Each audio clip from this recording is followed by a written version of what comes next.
Okay, so we got the video switched over. So the pay scheme. So I want to give you a little bit of details. I'm going to give you some numbers, but I more so would give you. It's more so to get the idea of this. So you want to make sure that you have a scaled progressive scheme for payments. And what I mean by this is I personally like to have my trainers collect their own money from their own clients. I don't like getting involved. And what the reason why is because I don't like too many cooks in the kitchen. So if that trainer has their client, that trainer should be the only trainer that really talks to their client. So I have been a member of other training staff when things did not go well. Sometimes a beginning trainer would be working with their client. Maybe an advanced trainer would come by, maybe kind of like give feedback here or there, or they'd be involved in some way. And then all of a sudden the client would look and say, hey man, that other trainer knows more than my trainer. And it starts to create a divide. So you also have asshole trainers who try to steal other trainers' clients. So if everybody kind of keeps separated a little bit, it works better, in my opinion. So also, I don't want to have to hunt down all of my trainers' clients for money. So that's their job. So I don't want to have to do that. If I did have to do that, they'd all be under contract and it might not go super duper well for everybody. So the more people you deal with, the more of an asshole you gotta be. So I'd rather have them do it. So what we do is, for our gym, is Brutal Iron Gym will collect a percentage of what the trainer earns per session. So the trainer collects money from their client, and then they pay a percentage back to Brutal Iron Gym. I'm going to give you numbers to give you an idea. Okay? So let's say, if you look at what it takes for a trainer to train a client, there is the equipment you train on, there's the knowledge for the trainer's knowledge to help the person, and the time investment of the trainer. So in my opinion, the gym owner would be providing 1/3 of that equation. The gym owner, which would be you if you're listening to this, or me, because I own Brutal Iron Gym, is we are giving 1/3. We're giving the equipment to the equation. The trainer is giving their knowledge, and the trainer is giving their time. Now, I have guest taught or guest wrote programming for trainers in the past. So if it's a investment on my end to make them a long-term trainer, there's no charge. However, sometimes I have charged for the third of the payment scheme dealing with knowledge because of the time investment on my part. And the trainer had to invest that time for us to educate together as a free cost for them, just an investment into their future. So I took the money for the equipment, I took the money for the knowledge, and then they got the money for the time. And the reason why was because the knowledge base that they needed to know took a lot of my time, and or it was repetitive, more than just a one-time occurrence. If it's just, hey, it's a favor I can do for somebody, I'll just do it. But if it's going to be a favor that turns into multiple weeks worth of work, I'm going to take the money. So those are the three components I would think of. So you have equipment, knowledge, and time. Therefore, the gym's cut of the trainer's earnings would be 1/3, so 33%. You could set it up that way, where the gym gets 33% of the payment and the trainer gets 66%. So if they charge a client $30 an hour, the gym gets $10 and the trainer gets $20. So that would be the structure. But we can also establish a minimum payment of $10 per session. So what this incentivizes is the trainer to charge more money so they can pay that fee and make more money on their own. So if a trainer were to only charge $20 an hour, the gym would only get $6 and change under the traditional model of 33 versus 66. So the gym would get, $6 and something odd cents, and the trainer would get $14 or $13 and something odd cents, but you would get less than $10. So the trainer would only charge, say, $20 an hour.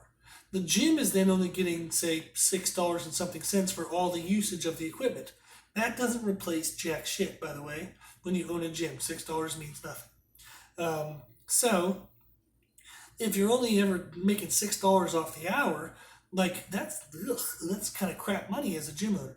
So you can put a minimum and say, okay, we're going to do a third goes to the gym, but a $10 minimum.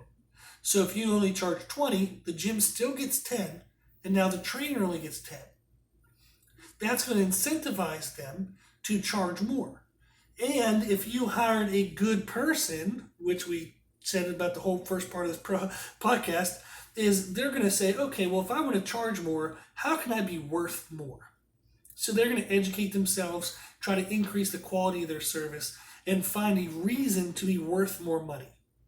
If you hire a bad person, they won't do that. They'll just take the minimum and they'll never really progress. They'll never get better. So if you do a minimum payment amount, that promotes the trainer to charge more and make themselves worth more. Now, on the other end of that scale is we also have a cutoff, meaning that once the trainer pays X amount to the gym, they stop having to pay any more. This incentivizes them that as they make more, they get to keep more. If they charge less, they get to keep less. If they charge more and they make more, they work harder for you as the gym owner, they get to keep more of their own money. So again, this is incentivized payment scheme to get them to try to do more for you as the gym owner. So, and they'll actually be doing it because they're doing it for themselves and you just happen to benefit. So if a trainer, say for example, let's just say they make $1,000 a month out of your facility and you have an endless payoff amount.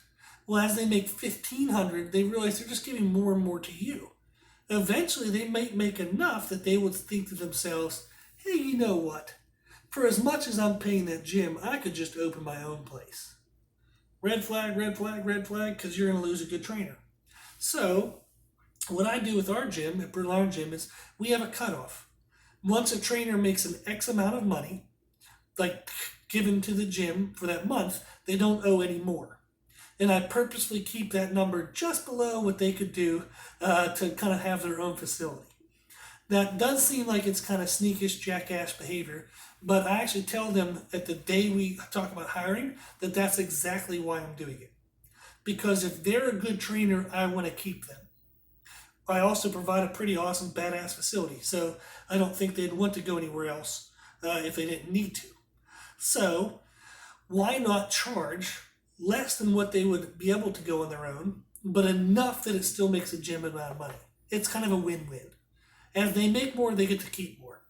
And then once I make enough that I can kind of, pay my bills and cover the usage of their clients' usage on the equipment and the facilities and costs and stuff, that's fine. Like that covers my goals, covers paper towel, covers some of the electricity usage, some of the equipment, like maybe we have to reupholster a bench. You have to factor in, okay, well, their client would have contributed to the need for the reupholstering of that equipment. So once you have a certain amount, you could then cut off any continual extra payment. So you have a minimum to promote them to charge at least enough so you can make your money as a facility owner. But you also have a cutoff on the top end so that way your best trainers just don't go out on their own and do their own thing.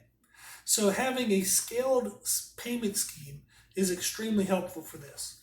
Now, one of the things I've thought of is if I were the trainer, would I be okay with this? I might be a little bit grumpy about the minimum and say, man, even if I only make this much, you're going to take that much out of me? I guess I have to work harder. So it is a little bit of a kick in the pants to work harder. But that cutoff on the top end, I'm going to be like, hell yeah, I'm going to freaking bust my ass. And once I make that cutoff, everything's mine. So I'm just going to work my ass off and I can make all the money on the top end and just get to keep it all. So it's motivating. So to me, it makes sense from the trainer's point of view and it makes sense from the business's owner's point of view. You're making the money you need for your facility, but you're not charging so much from your trainers that they're better off leaving you. So that's kind of an important thing. So that's the idea for the payment schemes, is make sure it's incentivized. Make sure it's some type of progressive scheme so that way you at least get a minimum out of your trainers, but you don't take the maximum and make them all grumpy and make them leave. So these are some number things. And I do get into more actual detailed numbers when I do consultations with trainers. I don't like giving too many detailed numbers because certain numbers don't work with certain facilities. So if somebody does have a public versus a private facility, especially if you're private, how many trainers you have on staff really affects how much money you're making to pay your bills. Whereas in a public facility, you at least have membership to kind of cover some of that cost.